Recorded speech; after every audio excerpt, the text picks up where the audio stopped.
Hidden potential Vivian Park folded the oil-stained apron and tucked it into her backpack, trying to ignore the ache in her feet as she clocked out of Rosie's diner for the night.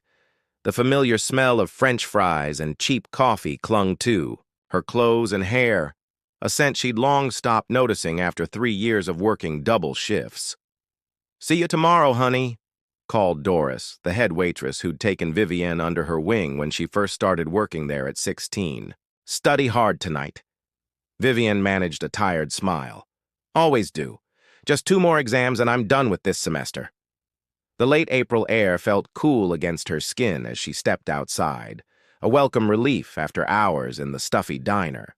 She checked her phone, an ancient model with a cracked screen that her classmates at Westfield High never failed to comment on. 3 missed calls from her mother, probably about the electricity bill. They were behind again. As she waited for the bus, Vivian's thoughts drifted to earlier that day in the school cafeteria. Bethany Jenkins and her friends had been particularly cruel, loudly discussing their expensive prom dresses within earshot, then turning to ask Vivian if the diner would be catering the event. The cafeteria had erupted in laughter while Vivian pretended to be absorbed in her physics textbook. The bus arrived with a squeal of brakes and Vivian climbed aboard, finding a seat near the back. She didn't bother looking out the window as they passed the wealthy neighborhoods where most of her classmates lived. Instead, she pulled out her notebook and began reviewing her chemistry notes. While other seniors were planning their summer vacations before college, Vivian was calculating how many extra shifts she'd need to work to help with her mother's medical bills. Her phone buzzed with a notification, a mass text from the prom committee. "Don't forget to vote for prom king and queen. Ballots due Friday." Vivian nearly deleted it before seeing another message from an unknown number. "You should totally run for Queen Park. I'd vote for you. To serve me coffee." She blocked the number without responding. This wasn't the first time someone had made her the butt of a joke, and she doubted it would be the last. But something about this particular message stung, more than usual. When the bus reached her stop, Vivian walked the 3 blocks to the small apartment she shared with her mother. The building was old, the paint peeling, but it was clean and safe, the best they could afford since her father had walked out 6 years ago. "Mom?" she called, letting herself in. Grace Park sat at their small kitchen table, surrounded by medical, bills, and insurance paperwork. Her mother's lupus diagnosis 2 years ago had meant reduced hours at her job as a seamstress, leaving Vivian to pick up the financial slack. "There you are," Grace said, looking up with tired eyes. "How was school?"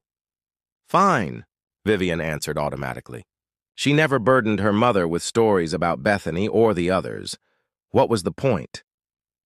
"How are you feeling today?" "Better," her mother said, though the dark circles under her eyes suggested otherwise. "Oh, something came for you." Grace pushed a large envelope across the table. The Westfield High emblem was stamped in the corner.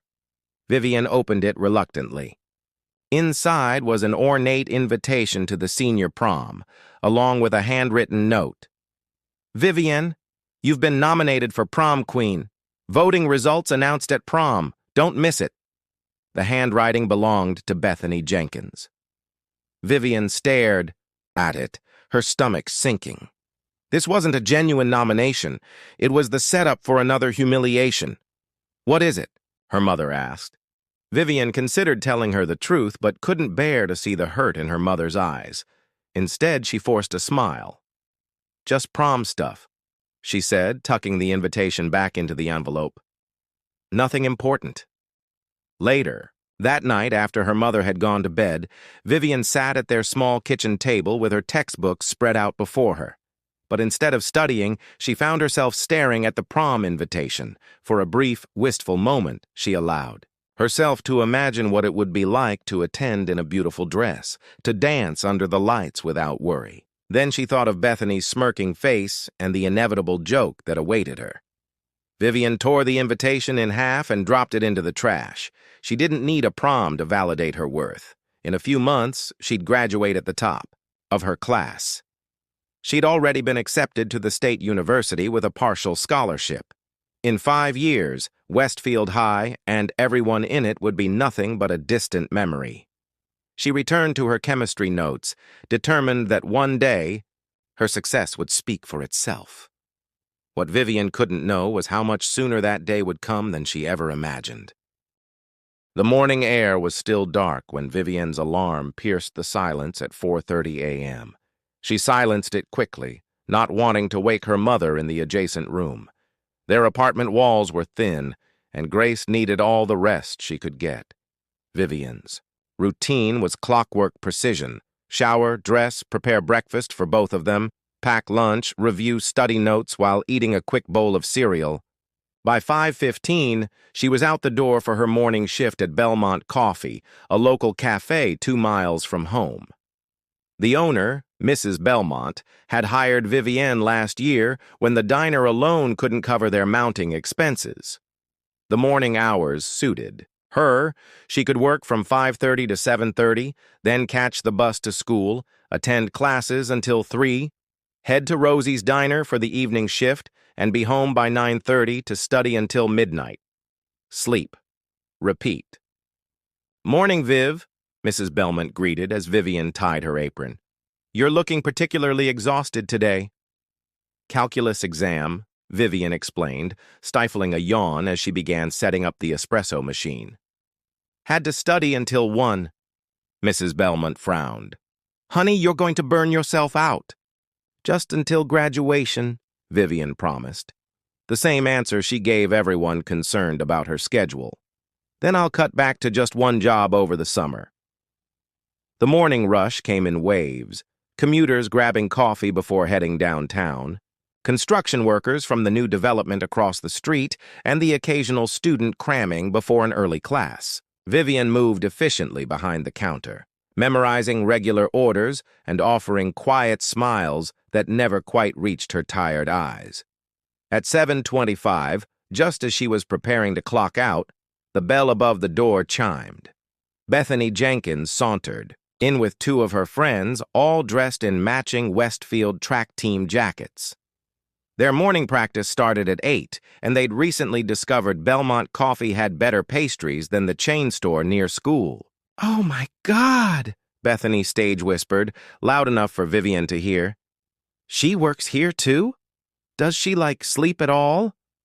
"Probably not," her friend Olivia replied with a snicker. "Too busy counting pennies." Vivian kept her expression neutral as they approached the counter. "Welcome to Belmont Coffee. What can I get you?" Bethany examined the pastry case with exaggerated interest. I don't know. What would you recommend for someone who isn't, desperate?"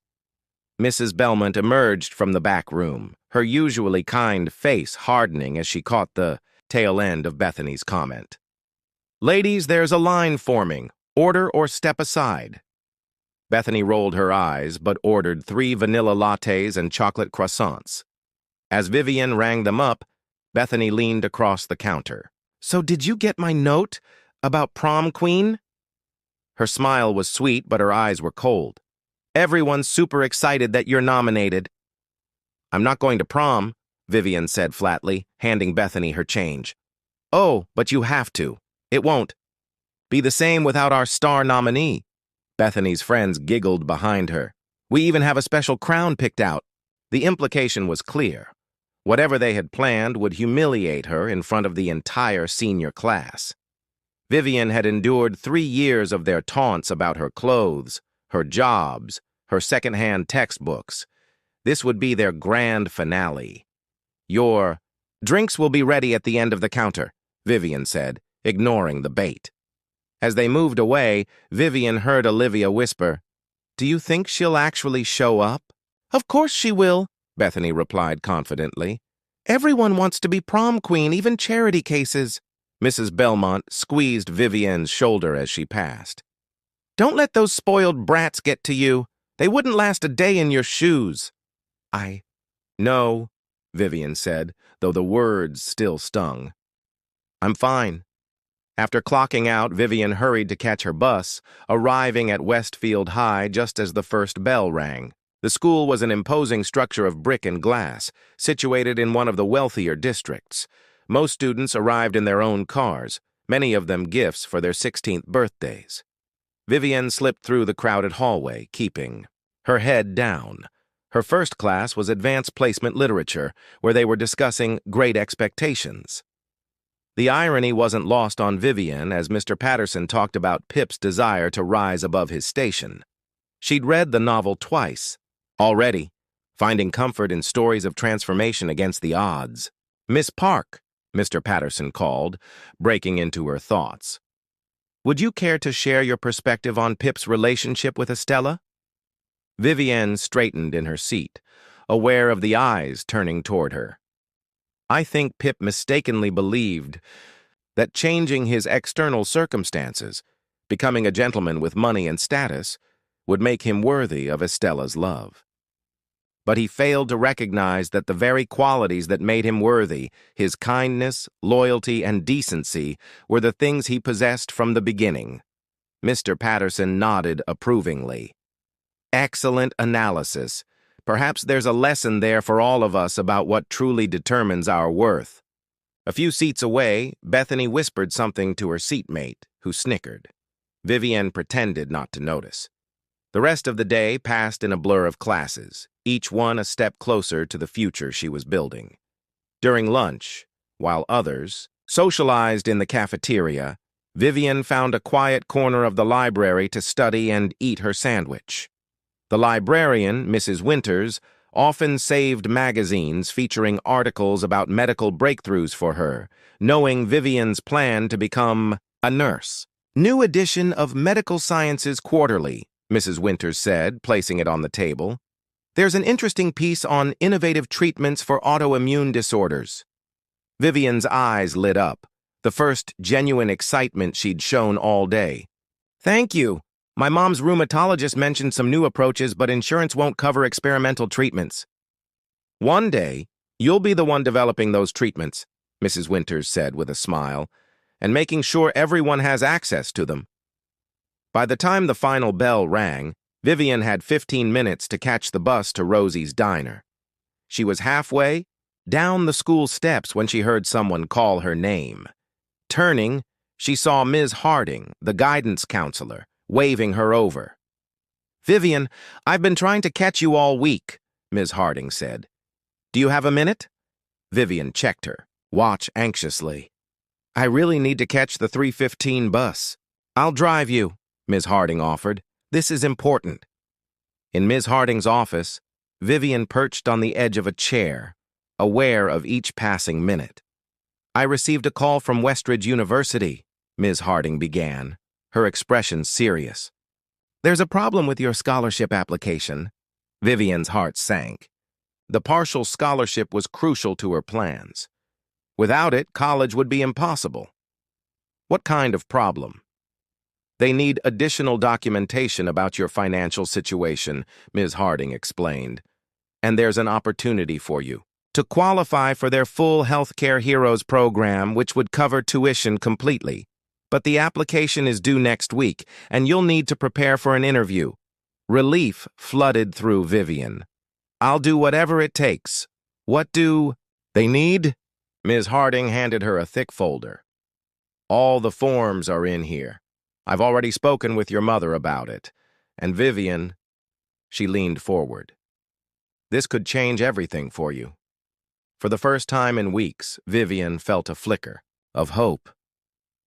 "Thank you, Ms. Harding. I won't let this opportunity slip away." Ms. Harding drove her to Rosie's diner, arriving just in time for Vivian's shift. As she tied on her apron, Doris raised an eyebrow. "You're cutting it awfully close today, honey." "Sorry," Vivian said, sliding her backpack beneath the counter. "Had a meeting about a scholarship." Doris smiled. "Now, that's the kind of excuse I like to hear." "Big opportunity?" "Could be," Vivian replied, not wanting to jinx it by saying more. The dinner rush kept her too busy for conversation, moving between tables with practiced efficiency. Regular customers greeted her by name, asking about school and her mother's health. These small kindnesses made the job bearable, reminding her that not everyone saw her as the target Bethany and her friends did. At 8:45, as she was wiping down tables, the bell above the door chimed. Vivian looked up to see a man in a tailored suit enter, an unusual sight at Rosie's, where the clientele typically wore work clothes or casual attire. He chose a booth in her section, and Vivian approached with her order pad. "Welcome to Rosie's," she said, offering the standard greeting. "Our special tonight is meatloaf with mashed potatoes." The man looked up, his expression distracted. "Just coffee, please. Black." As she poured his coffee, Vivian noticed the documents spread across the table, complex diagrams and technical specifications. The man barely acknowledged her, too absorbed in whatever he was reviewing. She returned to her cleaning, occasionally glancing at the stranger. He remained for nearly an hour, nursing the same cup of coffee and making notes in the margins of his papers. When Vivian brought the check, he looked surprised, as if he'd forgotten where he was. "I'm sorry," he said, reaching for his wallet. "I completely lost track of time." "No rush," Vivian assured him. "We close at 10. He handed her a credit card, and Vivian glimpsed the name. Theodore Blackwood. "Rough day?" she asked, making conversation as she ran his card. He sighed, rubbing his temples. "You could say that, trying to solve a design problem that seems impossible." Vivian returned with his receipt. Sometimes the simplest solutions are the hardest to see. Theodore Blackwood raised an eyebrow, studying her with newfound interest. "That's exactly what my mentor used to say. He left a $20 tip on a $5 check." Vivian watched him go, already forgetting the encounter as she focused on closing tasks and the scholarship forms waiting in her backpack. What she didn't know was that Theodore Blackwood had not forgotten her, or her words, and their paths would cross again sooner than she could imagine. The encounter 2 weeks passed in a blur of exams, scholarship paperwork, and double shifts. Vivian had successfully completed her interview for the Healthcare Heroes program at Westridge University, impressing the committee with her knowledge, drive, and personal connection to healthcare challenges. Now she was in limbo, waiting for their decision while the countdown to graduation ticked steadily forward. Spring had fully arrived in the city, bringing with it warmer evenings and longer days. On this particular Tuesday, Vivian found herself covering an extra shift at Rosie's when another waitress called in sick. The diner was hosting a private event, some kind of business dinner in the back room, which meant additional tips, but also more work. "You're a lifesaver, Viv," Doris said, passing her a tray loaded with appetizers. "These go to the private party. Just set them on the buffet table and see if they need anything else." Vivian navigated through the main dining area, balancing the heavy tray with practiced skill. The back room of Rosie's was rarely used, a remnant from when the diner had aspirations beyond its current humble status. Tonight, it had been transformed with tablecloths and candles, looking almost respectable. As she arranged the appetizers on the buffet, Vivian overheard fragments of conversation, something about a medical technology startup and potential investors. The group consisted of about 15 people, mostly middle-aged men in business attire, though a few younger faces peppered the crowd. She was refilling water glasses when a familiar voice caught her attention. "The design isn't the issue, it's the interface. We need to simplify it for medical professionals who don't have time to learn complex systems." Vivian turned to see Theodore Blackwood, the man who had left the generous tip weeks ago. He was standing near a digital display, gesturing at what appeared to be a prototype of some medical device. "Mr. Blackwood, with all due respect," said an older man with silver hair, "simplifying means compromising functionality. The market demands comprehensive features. The market demands solutions that work in real-world scenarios," Theodore countered, frustration evident in his voice. I've spent months observing emergency rooms and clinics. No one will use our device if it requires a 15-minute setup, regardless of how many features it has. Vivienne didn't mean to stare, but something about the prototype caught her eye. It resembled a portable monitoring system, similar to what her mother's doctors used during her treatments. She leaned slightly closer, trying to get a better look. The movement caught Theodore's attention. Recognition flickered across his face. "Excuse me," he called. "Miss?" Vivienne straightened immediately. "Yes, sir. Can I get you something? You work here regularly, correct? You served me coffee a few weeks ago." She nodded, surprised he remembered. "Yes, sir." Theodore gestured her over. "Would you mind looking at something for a moment? I'd value an outside perspective." Confused but curious, Vivienne approached the display. The other businessmen exchanged glances, clearly uncomfortable with including a waitress in their discussion. "This is a prototype for a portable diagnostic system," Theodore explained. "It's designed for emergency medical situations, particularly for patients with chronic conditions like autoimmune disorders. The idea is to provide real-time data that helps medical professionals make faster decisions." Vivienne studied the interface displayed on the screen. A complex array of readings, charts, and buttons. "What do you think?" Theodore asked. "Be honest." She hesitated, glancing at the impatient faces around her. "I'm not sure my opinion is relevant, sir." "Humor me," he insisted. Vivienne took a deep breath. "Well, speaking as someone who's spent a lot of time in emergency rooms with my mother, who has lupus, this looks intimidating. In crisis situations, simpler is better. The vital information should be immediately visible, with secondary readings accessible through a single touch." She pointed to specific elements on the screen. "These readings, heart rate, blood pressure, oxygen levels, should be larger and color-coded. And these specialized markers for autoimmune flares could be grouped together under a single tab, rather than scattered across different screens." The room had gone quiet. Theodore was watching her with intense interest. "You seem quite knowledgeable about medical technology," he observed. Vivienne felt her cheeks warm. "My mother's condition has given me plenty of first-hand experience, and I'm studying to become a nurse, eventually specializing in autoimmune disorders." "Theo," the silver-haired man interrupted, "while this is fascinating, perhaps we could return to the actual discussion with qualified professionals." Theodore ignored him, still focused on Vivienne. "What's your name?" "Vivienne Park." "Well, Vivienne Park, you've just articulated exactly what I've been trying to explain." He turned to the group. "This is precisely my point.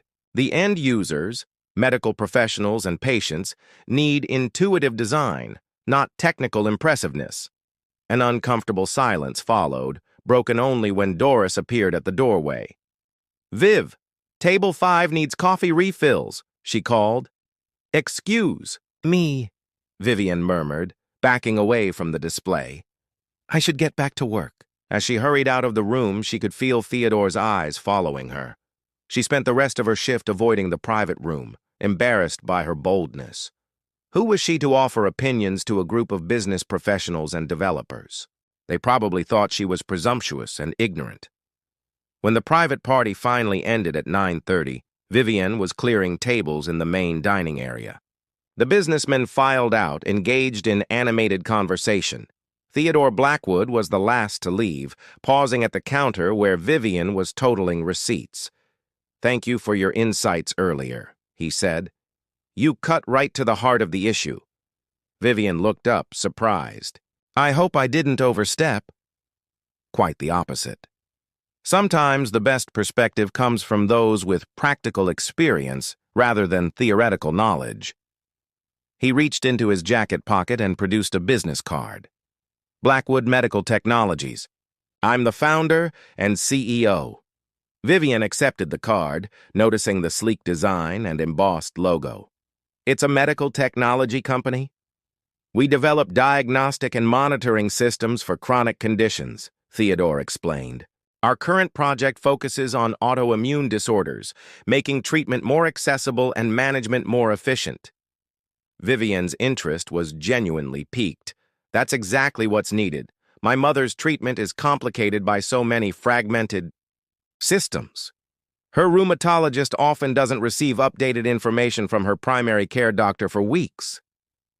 That's the problem we're trying to solve, Theodore said, leaning against the counter.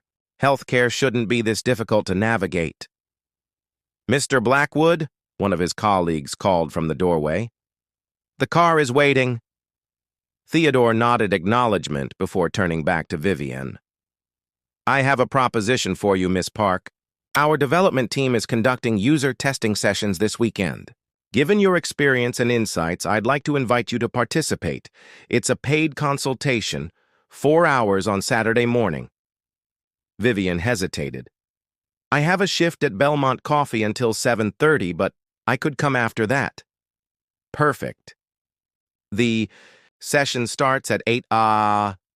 He pulled out another business card and wrote an address on the back. Our research facility downtown. Ask for me at reception. After he left, Doris sidled up beside her. Was that the suit from the private party? What did he want? Vivian looked down at the business card in her hand. He offered me a consulting job, just for Saturday morning. Doris whistled. Consulting? Fancy. What kind of consulting can you do for a man like that? User testing for medical technology, Vivian explained, still somewhat bewildered by the turn of events. It's actually relevant to my career goals. And how much does this user testing pay? Doris asked skeptically. Vivian's eyes widened as she realized she hadn't even asked about compensation. I don't know. I didn't think to ask. Doris shook her head. Honey, never agree to work without knowing what you're getting paid. Even if he is handsome? It's not like that, Vivian protested, feeling her cheeks warm again. It's professional and probably a one-time thing. But as she finished her closing tasks that night, Vivian couldn't help wondering if this unexpected opportunity might lead to something more. Perhaps a foot in the door of the medical technology field, or even a part-time position that paid better than waiting tables. She tucked the business card carefully into her wallet.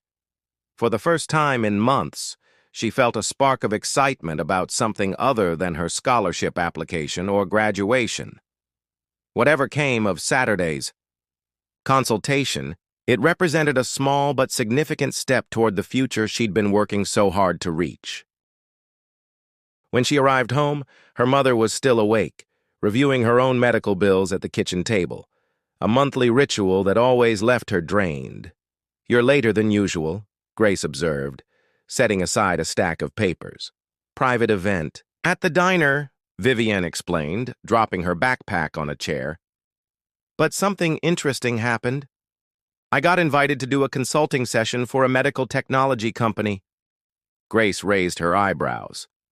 Consulting? What kind? Vivian explained. The encounter with Theodore Blackwood and his invitation. It sounds like a wonderful opportunity, her mother said, though concern lined her face. But be careful, Vivian. You don't really know this man or his company. I checked them out online while riding the bus home, Vivian assured her, pulling out her phone to show her mother the Blackwood Medical Technologies website. They're legitimate and actually doing important work for patients with conditions like yours. Grace studied the website, her expression softening. Well, it does look impressive. And it's just for Saturday morning? Vivian nodded. 4 hours. And it's paid, though I forgot to ask how much. Her mother gave her a knowing look. That's my Vivian. So focused on the opportunity that you forget the practicalities. They shared a laugh, a moment of lightness that had become increasingly rare as financial pressures mounted. Later, as Vivian prepared for bed, she found herself looking forward to Saturday with cautious optimism. Whatever came of this unexpected encounter with Theodore Blackwood, it felt like the first page of a new chapter, one where her knowledge and insights were valued, not dismissed. What she couldn't know was how significantly this chance meeting would alter the course of her carefully planned future, or that Theodore Blackwood had recognized in her something far more valuable than just her medical knowledge.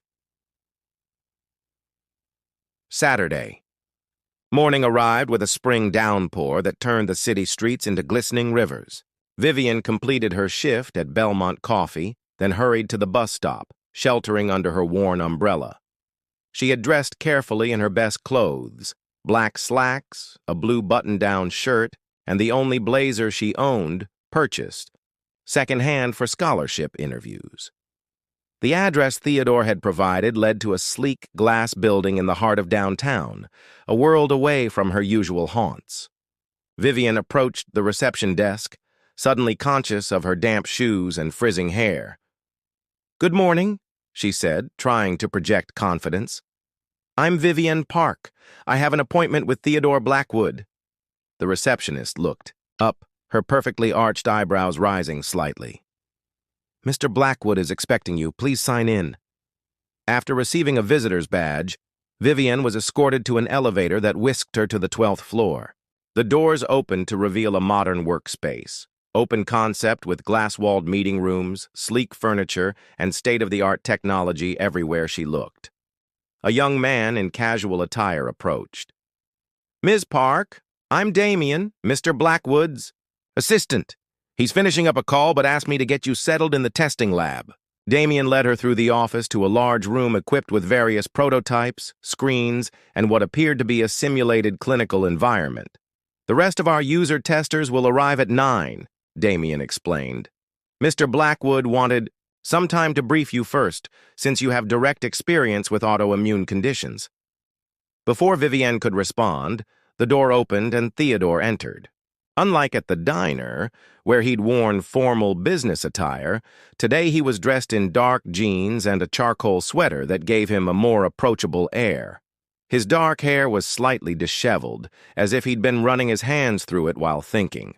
"Vivian, thank you for coming," he said, extending his hand, "especially in this weather."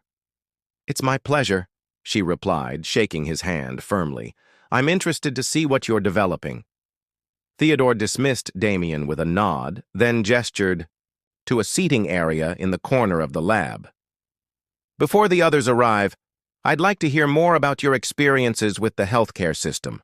Your perspective as both a caregiver and an aspiring medical professional gives you unique insights." For the next 20 minutes, Vivian found herself describing the challenges her mother faced, the fragmented care, the bureaucratic hurdles, the difficulty in coordinating between specialists. Theodore listened intently, occasionally making notes on a tablet. "The biggest issue," Vivian concluded, "is information sharing. My mother carries a binder of medical records because she can't trust that her doctors are seeing the complete picture otherwise." Theodore nodded, his expression thoughtful. "That's exactly the problem we're trying to solve. Our MedSync system creates a unified platform for patient data that's accessible to all authorized providers and to patients themselves." He stood and walked to one of the workstations, motioning for Vivienne to follow. On the screen was the interface she had, glimpsed at the diner but noticeably modified. "We implemented your suggestions," Theodore said, gesturing to the simplified layout. "Critical readings are now prominently displayed and color-coded. Secondary information is organized under intuitive tabs. The development team worked through the night to revise it." Vivian stared at the screen, stunned.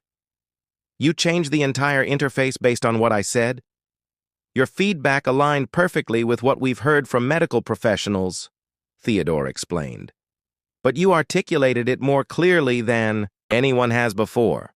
Sometimes it takes an outsider's perspective to see the obvious solution." Before she could respond, the door opened again, and a group of people entered, some in scrubs, others in business casual attire. Damien introduced them as nurses, medical technicians, and patient advocates who would be participating in the testing session. The next 4 hours passed in a whirlwind of activity. Vivienne worked alongside the other testers, navigating through the MedSync system, suggesting improvements and simulating real-world scenarios. Theodore moved throughout the room, observing and occasionally joining different groups. Vivienne quickly found herself engaged in the process, her natural problem-solving abilities coming to the fore.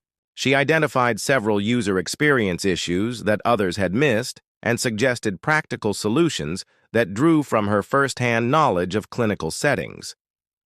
By noon, the session was concluding. The other testers were thanked for their participation, provided with compensation forms, and escorted out. Vivienne gathered her notes, preparing to leave as well when Theodore approached. "Would you have time for lunch?" he asked. "I'd like to discuss your feedback in more detail." Vivienne hesitated. She had planned to use the afternoon to study for her final exams. "I should probably get back. It would be extremely valuable to continue our conversation," Theodore pressed. "Your insights today were exceptional." Something in his earnest expression made Vivienne reconsider. "All right, lunch would be fine." Instead of suggesting a restaurant, Theodore led her to another floor of the building, where a catered lunch had been set up in a conference room overlooking the city. Floor-to-ceiling windows offered a panoramic view of the rain-washed skyline. "I hope you don't mind eating here," Theodore said, gesturing for her to take a seat. "It's more private for discussing proprietary technology." As they filled their plates from the spread of sandwiches, salads, and fruit, Vivienne's curiosity got the better of her. "May I ask how you got into medical technology? It seems like a very specialized field." Theodore's expression grew more somber. "My younger sister Eleanor was diagnosed with juvenile rheumatoid arthritis when she was 12. I was 17, about to start college with plans to study business. Watching her struggle with a healthcare system that seemed designed to be confusing changed my direction completely." He paused, absently turning his water glass. "I switched my focus to biomedical engineering and computer science. By the time I graduated, I had the beginnings of what would become our first product, a simplified monitoring system for arthritis patients." "And your sister?" Vivienne asked gently. "How is she now?" "She's doing well. Managing. She's actually our head of patient advocacy and one of our most demanding critics." A small smile touched his lips. "Eleanor never lets me forget who we're really building these systems for." Vivienne nodded, understanding the personal mission behind his work. "That explains your dedication. It's more than just a business for you." "Exactly." Theodore studied her for a moment. "And what about you? You mentioned nursing, with a focus on autoimmune disorders." "That's the plan," Vivienne confirmed. "I'm starting at Westridge University this fall, hopefully with a full scholarship through their Healthcare Heroes program." "Hopefully?" "I'm waiting to hear back. Should know within the next week or so." She tried to keep her voice casual, though the uncertainty of her future weighed heavily. Theodore seemed about to ask another question when Damien appeared at the door with a folder. "Sorry to interrupt, Theo, but the contracts for Newark General need your signature today." "Of course." Theodore turned to Vivienne. "Would you excuse me for just a moment?" While he stepped into the hallway with Damien, Vivienne found herself studying the office. Unlike the sterile corporate environments she'd imagined, Blackwood Medical Technologies had a distinctly human touch. Photographs of patients using their devices, thank you letters pinned to bulletin boards, and what appeared to be children's artwork framed in several places. When Theodore returned, he noticed her looking at a colorful drawing near the door. "My niece," he explained. "Eleanor's daughter. She's convinced her artwork brings me good luck, so I keep it everywhere." Vivienne smiled. "It's nice to see a company that keeps its purpose visible." "Speaking of purpose," Theodore said, returning to his seat, "I have a proposition for you. Your contributions today were exceptional, far beyond what we typically see in testing sessions. I'd like to offer you a position." Vivienne's fork froze halfway to her mouth. "A position? What kind of position?" "A paid internship through the summer, with potential for part-time work when you start university. You'd be part of our user experience team, helping ensure our products truly meet the needs of patients and healthcare providers." He named a salary that made Vivian's eyes widen, more than she made at both her current jobs combined for fewer hours. I don't know what to say, she stammered. I'm not qualified. I haven't even started nursing school. But you have. What can't be taught, Theodore countered. Practical experience, intuitive understanding of user needs, and the ability to articulate complex problems clearly. The technical knowledge you can learn. Those other qualities are innate. Vivian's mind raced. The opportunity was incredible. Relevant experience in her chosen field, better pay, and hours that would allow her to focus more on her studies. It seemed too good to be true. Can I have some time to think about it? She asked cautiously. Of course. Theodore reached for his tablet. Let me send you the formal offer with all the details. Look it over, discuss it with your mother. We'd like to have you start as soon as possible after graduation, but there's no pressure. As he tapped at the screen, Vivian gathered her courage. There is one thing. The scholarship I mentioned, the Healthcare Heroes program. Part of the requirement is community service hours in a healthcare setting. Would this internship qualify? Theodore looked up, his expression brightening. Absolutely. We partner with several hospitals for our testing and implementation. I'd be happy to structure your role to ensure it meets those requirements. The rain had stopped by the time Vivian left the building, the compensation check for the days. Testing session tucked safely in her bag alongside Theodore's business card with his personal number written on the back. The job offer would arrive in her email later that day, he'd promised. As she waited for the bus, Vivian felt a curious lightness, as if the universe had suddenly shifted in her favor. The internship would solve so many problems at once: financial, pressure, relevant experience, scholarship requirements. It seemed like the first step toward the future she'd been working toward. What she couldn't quite reconcile was Theodore himself. He was clearly brilliant and successful, but also surprisingly approachable. His personal connection to his work made him more than just another tech entrepreneur. There was genuine passion behind his vision, a commitment to making healthcare better for people like her mother. The bus arrived, and Vivian found a seat by the window, watching the familiar streets of her neighborhood come into view. Everything looked the same, yet somehow different, as if she were seeing it through new eyes. When she arrived home, her mother was napping, so Vivian quietly made tea and settled at the kitchen table to review the job offer that had already appeared in her inbox. The terms were even better than Theodore had outlined. Flexible hours, health benefits, educational assistance. Grace emerged from her bedroom just as Vivian was reading through the details a second time. How was the consulting session? She asked, moving slowly to the kitchen to pour herself tea. Vivian looked up, unable to contain her excitement any longer. Mom, you won't believe what happened. She explained the testing session, the job offer, the salary, watching her mother's expression shift from sleepy interest to astonishment. This sounds incredible, Grace said when Vivian finished, but almost too good to be true. Are you sure about this company? This Theodore Blackwood? I researched them thoroughly, Vivian assured her. They're well established, with contracts, at major hospitals, and his sister has rheumatoid arthritis. That's why he started the company. Grace studied her daughter's face. There's something else, isn't there? You seem different. Vivian felt a flush creep up her neck. It's just exciting to have my input valued, to be recognized for something other than taking orders or serving coffee. Her mother reached across the table to squeeze her hand. You've always been extraordinary, Vivian. I'm just glad someone else finally noticed.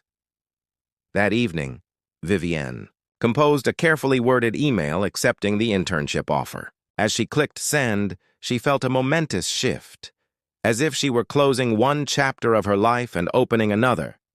What she didn't yet realize was how quickly Theodore Blackwood would become more than just her employer, or how their professional relationship would evolve into something neither of them had anticipated when they first met at Rosie's diner. The invitation 3 months had transformed Vivian's life completely. Graduation had come and gone, a proud day with her mother watching from the audience as she received her diploma and honors recognition. The Healthcare Heroes Scholarship had been awarded, covering her full tuition at Westridge University. And her internship at Blackwood Medical Technologies had blossomed into something more fulfilling than she could have imagined. Vivian had quit both her waitressing jobs, though she still visited Doris at the diner and Mrs. Belmont at the cafe. Her work at BMT involved collaborating with the development team to refine the MedSync system, participating in hospital implementation trials, and even presenting to potential clients. Theodore had quickly recognized her natural talent for translating complex technology into accessible terms and put her in front of healthcare administrators who appreciated her practical perspective. Her relationship with Theodore had evolved as well. What began as professional mentorship had gradually shifted into friendship. They often worked late, sharing takeout dinners while discussing improvements to the system. He valued her opinions, challenged her thinking, and encouraged her to pursue additional certifications that would complement her nursing education.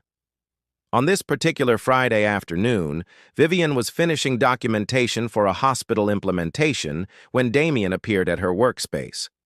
"Theo wants to see you in his office," he said, his expression unreadable. Vivian gathered her tablet and made her way to Theodore's corner office, wondering what new project he might have in mind. She found him standing by the window looking out at the city skyline, his expression pensive. "You wanted to see me?" she asked. Theodore turned, his serious expression melting into a smile. "Ah, Vivian. Yes." He gestured to the chair across from his desk. "I received some interesting news today." She sat, curious. "About the Cleveland hospital trial?" "No, something more local." He returned to his desk and picked up an envelope. "This was delivered to reception this morning, addressed to me." He handed her the envelope. Vivian's breath caught as she recognized the Westfield High emblem.